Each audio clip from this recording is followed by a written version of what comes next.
do pangeia.com.br.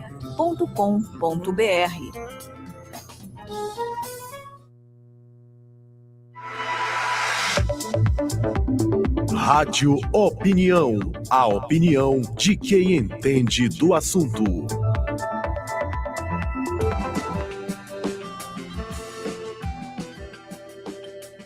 O programa de pós-graduação em políticas públicas da Universidade Federal do Maranhão recebeu recentemente o professor da Universidade de La Plata, Argentina, Gabriel Merino, para a aula inaugural com o tema A Geopolítica Mundial e os Desafios para a América Latina. Para falar um pouco sobre esse tema, a gente recebe o próprio Gabriel Merino. Professor, seja bem-vindo aqui à Rádio Universidade FM.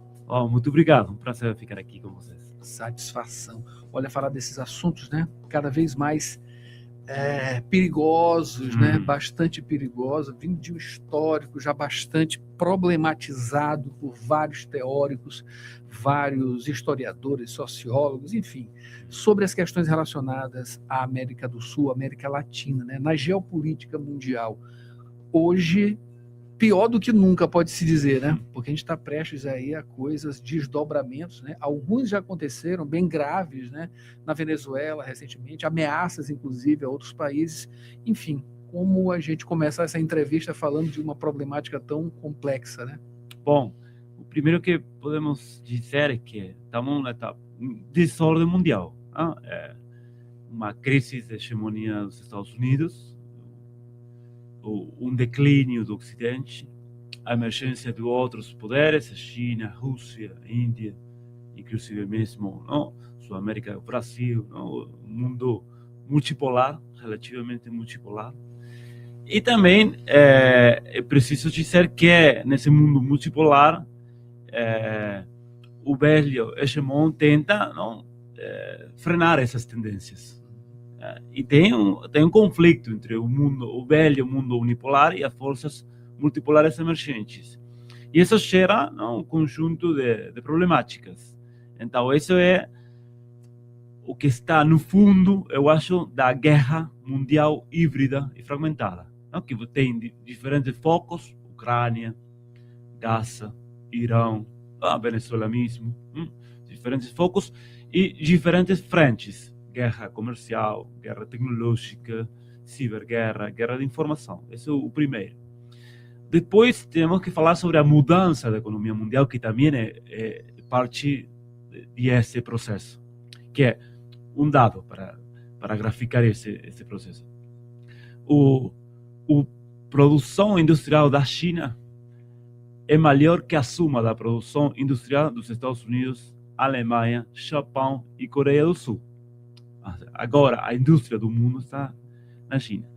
E se você soma a economia da Índia, China e o Sudeste Asiático nessa região, você tem os 50% da economia mundial.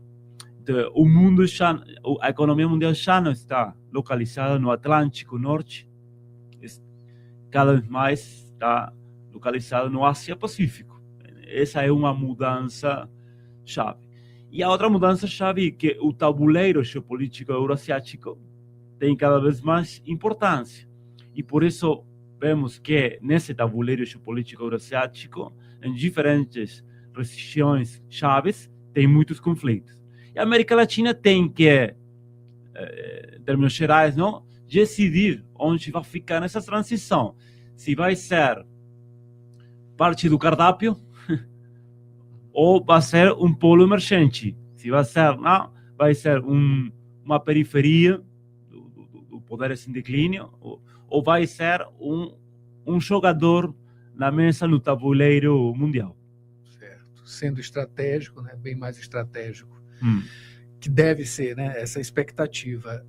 Mas como você observa que justamente por conta desse declínio, né, dos Estados Unidos, e levando em consideração essas questões que estão também corroborando para que isso aconteça, as questões comerciais, entre outras, e à frente, lá nos Estados Unidos, uma liderança que não é muito equilibrada, né? Enfim, tem uma bagunça, gosta de bagunçar a coisa por ali. Uma hora ele fala uma coisa, depois diz, enfim, é um vai e volta, enfim, vai e vem, enfim. Quais as expectativas justamente, né, para esses países, os nossos países aqui, Brasil, Argentina também, né, nesse contexto, né, com Milei, outros países que estão sob ameaça, em alguns países a volta da direita, né, que também dá muita vazão para esses discursos justamente de Donald Trump, em uma nação que está nesse processo de declínio. Há uma comparação aí com o que aconteceu com a Inglaterra, enfim, qual o perigo, né, justamente de uma nação em declínio? Coisas aí, né, paradigmas podem ser quebrados e alguns deles são muito perigosos, né? Sim, eu acho que essa é uma problemática fundamental para nossos países, porque o declínio relativo dos Estados Unidos, sua crise de hegemonia, implica um declínio agressivo, não? E um imperialismo mais territorialista. Por isso, eles propõem a anexação do Groenlândia, a anexação do Canadá, não? Como para ampliar, expandir o estado continental norte-americano, passar de 10 milhões de quilômetros quadrados a 22 milhões de quilômetros quadrados, a semelhança com a União Soviética nas velhas épocas, com projeção para o Ártico, e para a América Latina propõe o corolário Trump da doutrina Monroe, não? Que é América para os norte-americanos. Eles precisam, esse declínio relativo, não? Controlar a América Latina. É sua retaguarda estratégica. Então, mas o problema disso, não, é que, bom, em primeiro lugar, significa que o Mar Caribe e a Centro-América é o Mare Nostrum, como falava o Império Romano, não? O Mare Nostrum. E isso é um problema importante para México, para Cuba, para Venezuela, para Colômbia. Não tem esse planteio limita muito a autonomia desses países. Planteia também o controle total do Canal do Panamá. E esse é um problema, porque, por exemplo, nós estamos no Maranhão. O ferro que sai do Maranhão, não? Vai para o Canal do Panamá, para a China. Então, se o Canal do Panamá é parte do conflito, é parte do jogo estratégico, é uma ameaça para os interesses nacionais da região. Também implica uma intervenção direta sobre a região, em eleições, em fornecimento de setores políticos alinhados com Washington, com os Estados Unidos. Nós podemos ver isso nas eleições em Honduras, em Argentina, a pressão sobre o Brasil também, não? Então, esse é o problema. E o problema também é que um hegemon em declínio tem garrote, mas não tem cenouras. Então, tem poucos incentivos econômicos. É um círculo vicioso, não virtuoso. Não tem poucos incentivos econômicos e muitos condicionamentos geopolíticos para nós. Um exemplo para entender isso.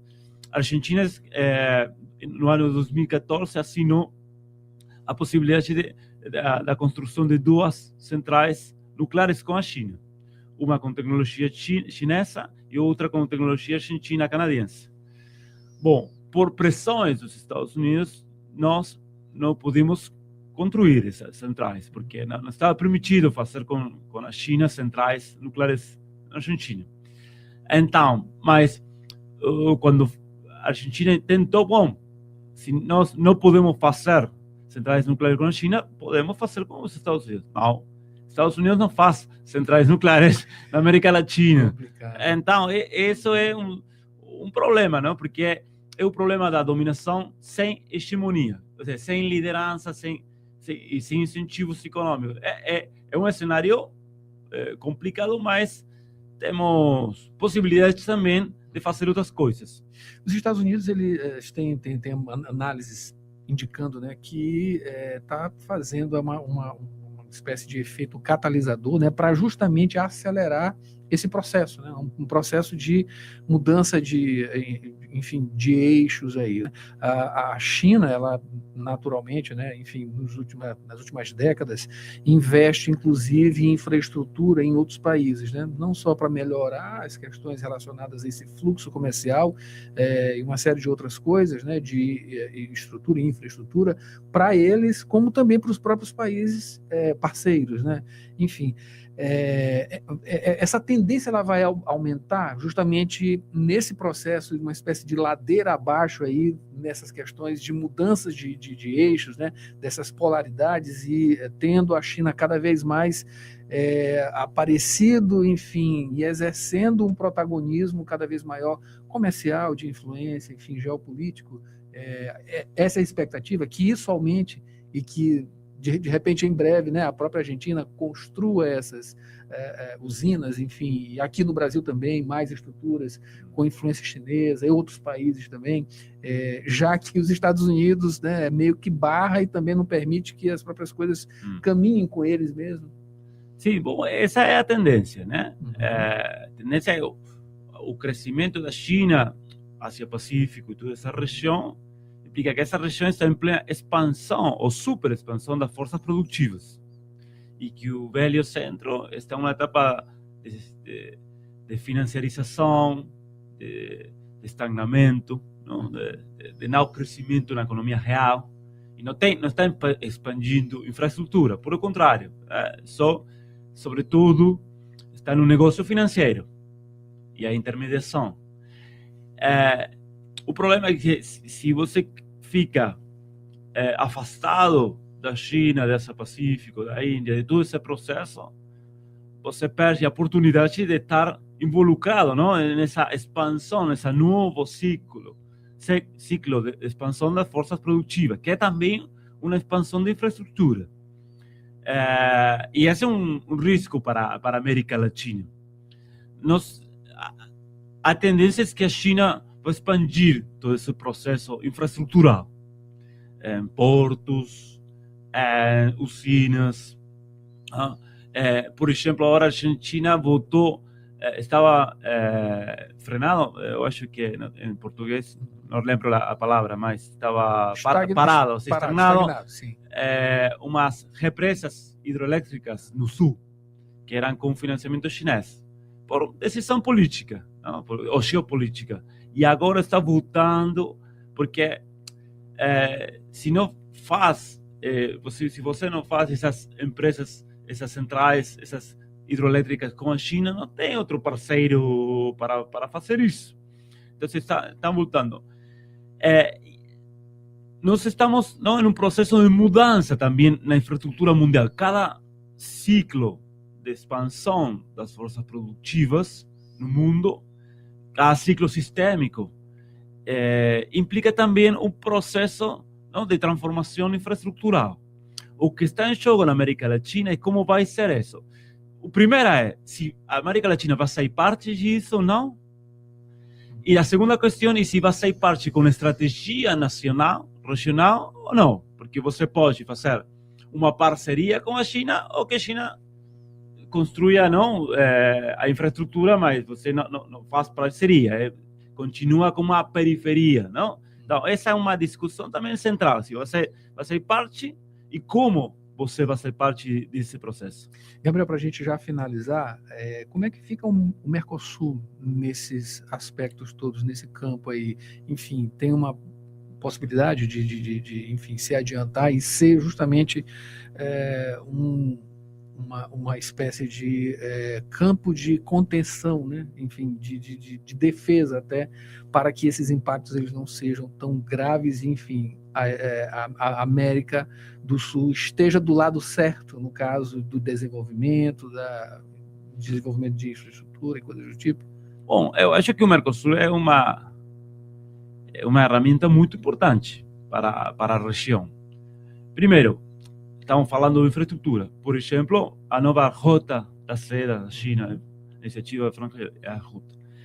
O Mercosul é um espaço muito importante, muito grande, e que pode ser parceiro nesse processo e planejar uma infraestrutura regional. desde o Mercosul para toda a Sudamérica, não? Com a parceria com a China e dentro da iniciativa da Franja Rota ou outras iniciativas. Esse é o primeiro, não? A segunda questão é que o Mercosul permite ter uma voz mais forte no cenário mundial. O futuro é um processo de regionalização. Vai ser um mundo mais regionalizado. Então, nesse mundo mais regionalizado, a capacidade de ter uma região integrada é a capacidade também de ter uma voz mais importante, uma voz como região. Em terceiro lugar, o Mercosul que permite também ter indústria, porque nossos países têm um problema, não, que se não tem integração, o desenvolvimento industrial não fica certo, não, porque você precisa escala, você precisa um mercado mais grande, mais população. E uma batalha fundamental no futuro é por valor agregado. Então, para ter valor agregado, precisa escala e precisa Mercosul. E porque eu acho, no último lugar, que o Mercosul, ainda com todos os seus problemas e contradições, ainda é o único bloco regional que tem integração produtiva real. Os dados mostram isso, ainda tem o Mercosul. É o único bloco na região, na América Latina, que tem, por exemplo, um comércio intrabloque importante. E esse comércio é de produtos manufaturados, de produtos com valor agregado, com mais-valia, não? Então, com mais trabalho, portanto. Então, nesse sentido, o Mercosul é importante, mas necessita um salto da qualidade. Necessita planejamento, precisa o desenvolvimento de empresas conjuntas. Por exemplo, ontem falávamos, a Argentina tem muito gás, agora mesmo. Vaca Muerta, você sabe.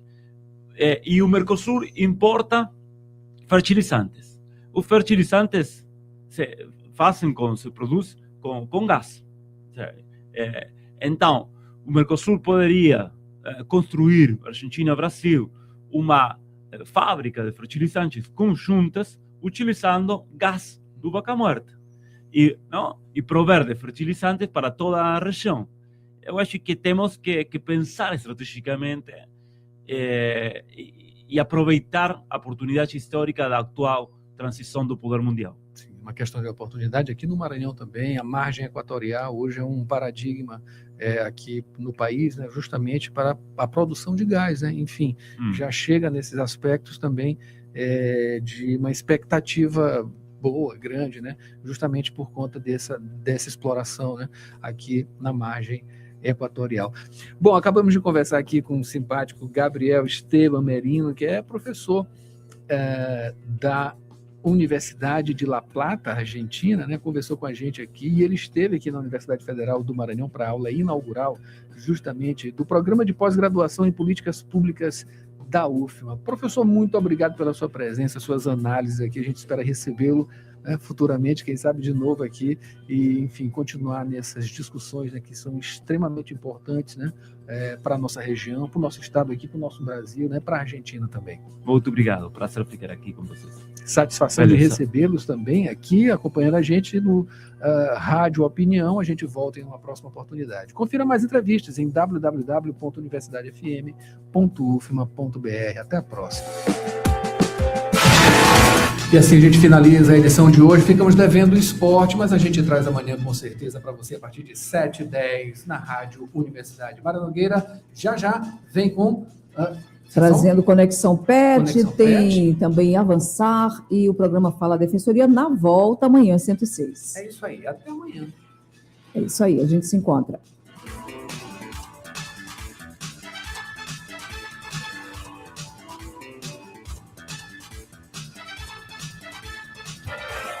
Conexão PET, informações acessíveis e confiáveis, dicas práticas para cuidados